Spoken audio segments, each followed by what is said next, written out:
Hi, I'm Pastor Scott from Faith United Church of Christ, and I'm here with Whitney Hull, and we are going to talk about the Enneagram. Whitney is a 2, aren't you, Whitney? Yes. I am. What have you? What do you think about being a 2? Does that fit you? Like, what do you? Yes. Could you describe what a 2 is? What's a 2? Very much so. So twos, we want to be liked, and we want to be helpful, and we thrive on finding ways to help people and help others, and that's kind of what drives us in life. And by being helpers, that's kind of how we feel loved and feel like we belong. Mm-hmm. Yeah. Yeah, there's one of the, I think Richard Rohr talks about the types in terms of a need. And so your need is to be needed. Yes. And I would definitely agree with that. Do you have any thoughts of what made you that way? No. Yeah. And really, like in reading stuff about being a 2, I can't really think back to a time where I didn't feel that way. I can think of, examples of, things that have happened to me when being pretty young, and nope, that's just kind of how I've always been. So Mm-hmm. yeah. Yeah, there's a whole theory on the Enneagram that our primary type is cultivated in our childhood, where we are finding a solution to a dilemma or a challenge that we have. And I don't know enough about the childhood dilemma to really speak on yours. Right. I'm not sure. But there was a moment where you needed to help or something as a kid. So like often, I mean, you have a little brother, but Adam's not that much littler, is he? He is almost 4 years younger. Oh, okay. Well, that might be part of it. Like if you were maybe caring for him a lot as a big sister, maybe mom and dad were super busy, and so you needed to kind of step up. Sometimes that's kind of what does it. Yeah. I won't speak about mine, but when I tried to trace the childhood beginnings of what led me to be a 3, it was like well, here I am speaking about mine. So speak shortly. Okay. You got attention as a child, 3s did, when you were successful.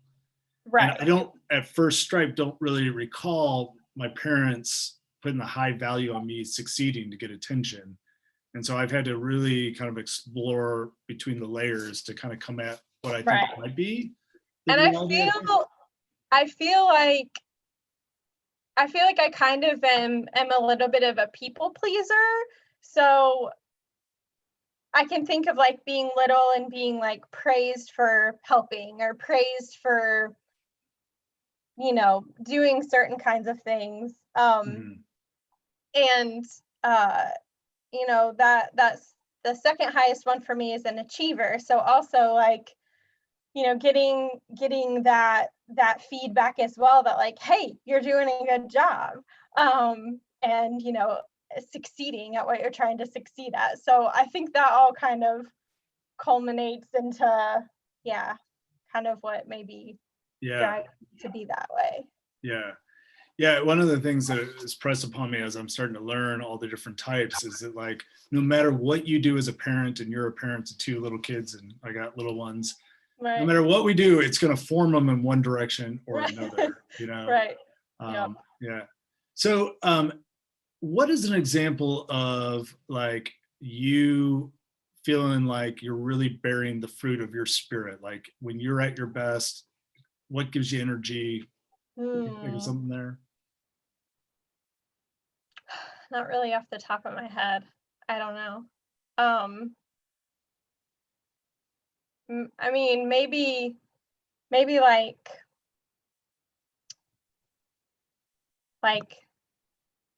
seeing my kids kind of be like helpers, and I think sometimes like them, especially Sadie, I would say like hearing things about like how she has approached certain things, or she kind of is a helper too. Like she very much likes to help as well. And even in situations where maybe there's like thinking back to like earlier in the school year, we got something that was sent home about how she is just a friend to every single child in her classroom. And I liked to hear that, because that makes me feel like, oh, I'm doing something right as a parent, like that she's trying to help those around her as well.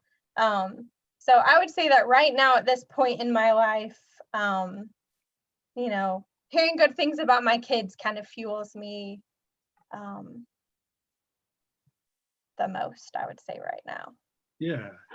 I mean, it's kind of, I guess what I'm hearing is that when you're hearing that about your kids, it's an example of how you'd like to see yourself. Yeah, I would Right? agree to that. Right. Because, or to put it a different way, like they are exemplifying the values that you hold up, and those are the values you kind of live by, and Right. and then it feels great to see that as well. Right. Yeah. There's this quote that I plan to use on Sunday. It says, "Twos employ their gifts for the needs of others. They impart a measure of acceptance and appreciation that can help others to believe in their own value."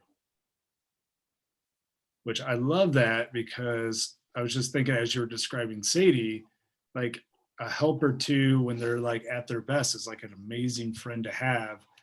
And that friendship and your giftedness can actually help other people understand their own value. That's pretty amazing. Yeah. Aren't you special? Okay, so now that I built you up, let me ask you this question. In your personality type, what do you struggle with? Do you have a sense of that? What's unique struggle for you? I would say like putting myself as a priority. I like take care of everybody else. And then sometimes like getting my cup filled back up. And part of that is being a parent. But also sometimes I just feel like I give and I give and I give and I give, and I don't always receive a whole lot back, which then I feel a little ashamed, like, oh, you shouldn't expect anything in return. So I would say kind of that struggle, kind of putting myself as a priority occasionally, and it kind of leads to burnout occasionally. I would say. Yeah. Can I ask you an uncomfortable question in Yeah, light of that? that's fine. Okay, Yeah. so when you are approaching burnout, do you ever find yourself ascribing blame to other people? Sure. Yeah. Yeah. That is one of the books that talks about the warning signs of for a two. I think everybody has their warning signs, but one of them is being ashamed of your own needs, and the other one is to assign blame to a scapegoat. Sure. And so that tends to be, Whitney, I'm going to need to pause this. Some random person is at the door. Okay. Pardon me, I guess. Or I'm going to just leave it recording for a second. I have a gentleman that needs some help. Okay. So I'm going to need to cut short. Okay. I'm really enjoying talking with you. So for anybody that watches this this far, Whitney's going to share on Sunday a little bit about what she's learned. Yeah. Hey, do you know what the before I go, and this will be what I talk about on Sunday, so spoiler alert, do you know what the root sin and the fruit of the spirit are for your type? Oh, no, I don't. Okay, so the root sin is pride. Okay. That because your type is such a wonderful helper, and in fact is amazing, and people need your help. When a two becomes more unhealthy, they tend to think that their help, like the world can't live without it. Yeah. Hence, when you actually do have needs, twos, like many types, struggle with boundaries, right? Right. And so when you do have needs, you're ashamed of them because everybody needs more from you, Right. but you need to take care of yourself, but you Right. struggle to do so. And then when it gets really bad, you go, well, the world can't exist without Yeah. me. And Uh, I wouldn't say that I see that in like the world couldn't exist without me. I feel like sometimes the bubble of my own home couldn't exist without me. Yeah. And I don't accept help Yeah. easily or Yeah. well Yeah. a lot of times. So I can definitely yeah, I can agree with that. Yeah. That's not a shocker. I mean, to be clear, right? Every person has a struggle with pride, but twos in general, that's the deep root thing. And then, what do you think the fruit of the spirit might be? It's Oh, which it's always the opposite of the root sin.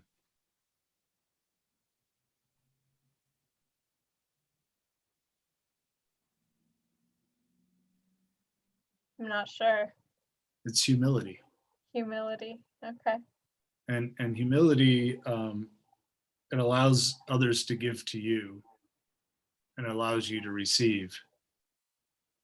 And so, right, if the root sin is the pride, the humility is the accepting of your boundaries, the accepting that Whitney, indeed, despite all that she can do, does need somebody to fill up her cup, does need Right. love, and that's okay. And then when you're functioning from that place of a deep humility, which often comes not in suppressing one's pride, but as Richard Rohr talks about. And next week, if you and the other twos feel picked on, I'm going to pick on myself. Well, and your Right. brother Adam. Right. But when we really are found out, like in our root sin, there's a part of it that's kind of humiliating. And I mean, I talked Sure. about mine last week, which is deceit. Like I hate saying that. Right. But the fruit, on the other hand, like if you can embrace what that is, it enables you to use your gift and the most God honoring way. Or as I plan to say this week, John, the beloved disciple, he's a two as well, or we think, and Yeah. he says that when you love, you're living. Oh, I forget the exact quote. Something. Hold on, I have it right here. He says this: whoever lives in love lives in God.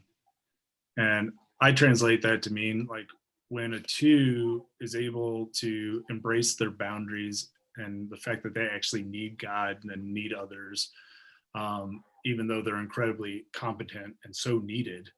But when they're functioning out of humility, then that giftedness truly reflects the grace of God. It's an amazing thing. And it's healthy for everyone. I just gave my sermon away, so if you watch this or you don't bother coming on Sunday, although you need to be there because Right. you're speaking. Okay. Right. That's All right. fine. Well, thank you, Whitney. I'm going to go attend to the gentleman that came. Okay. And All right. may the grace of God be with you. Thank you. With you too. Okay, great. Bye-bye. Bye.